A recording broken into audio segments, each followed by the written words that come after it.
All right, so today we're going to talk about breathing. Breathing patterns are a very complex topic that we're going to go over at length in a bunch of different videos, but one of the things that I want to teach is just one of the home exercises that I give to a lot of my patients who are suffering from low back pain and have a little bit of core instability.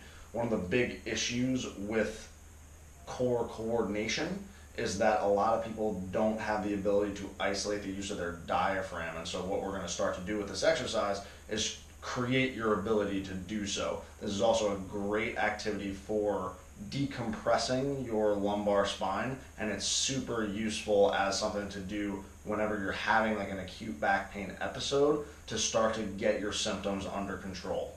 So here's what it looks like.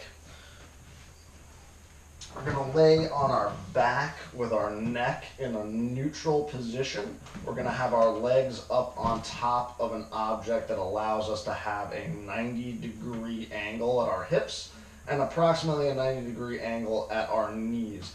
If the legs are up this way on a higher object, that's fine. So from this position, what we're going to do is first, just leaving our arms at our sides, start to make note of where your breath goes when you take a deep breath. So if you tend to breathe up into your chest, what we're going to do is start to teach you how to breathe deep into your belly. So a belly breath would look like this.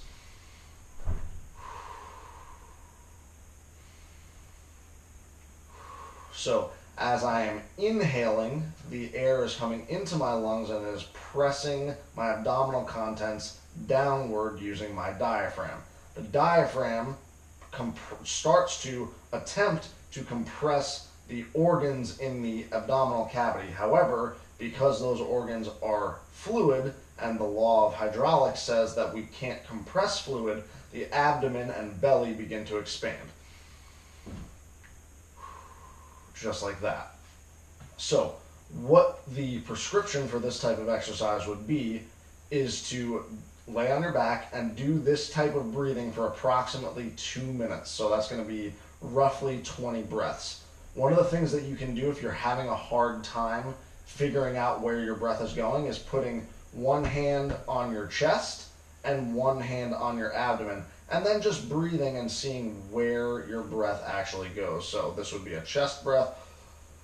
You can see my hand rising quite a bit more on my chest, or a belly breath where my chest hand doesn't really move, my belly hand moves quite a bit. You can definitely use this exercise if you're having, again, an acute low back pain episode, but it's also super useful for being able to start to coordinate your core, and that's a topic that we're going to cover in a bunch of other videos.